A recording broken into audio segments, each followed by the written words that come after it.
ഒരു പെണ്ണിന്റെ പേര് പറഞ്ഞേ. രേഷ്മ എസ്. എന്തോന്ന്? പെണ്ണിന്റെ പേര് രേഷ്മ എസ്. രേഷ്മ എസ്. ആരാണ് രേഷ്മ? ഒരു പെണ്ണ്.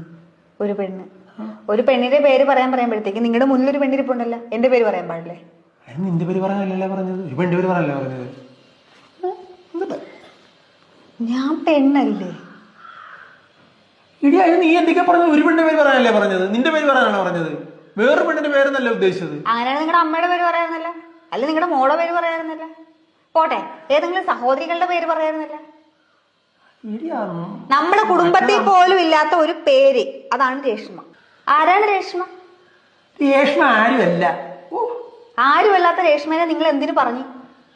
ഇടി ഒരു പെണ്ണിന്റെ പേര് പറയാൻ പറഞ്ഞപ്പോഴേക്ക് എന്റെ വായി വന്നൊരു പേര് രേഷ്മ എന്നായിരുന്നു. അങ്ങനെ ഒരാളില്ലടി. അങ്ങനെ ഒരാളില്ലെങ്കിൽ പിന്നെ എങ്ങനെ നിങ്ങളുടെ വായിൽ ആ പേര് വന്ന്? എടി 10ാം ക്ലാസ്സിൽ ഉണ്ടായിരുന്നതാണ്. അപ്പൊ നിങ്ങളുടെ ഫോണൊന്ന് ചെക്ക് ചെയ്യേണ്ടി വരും.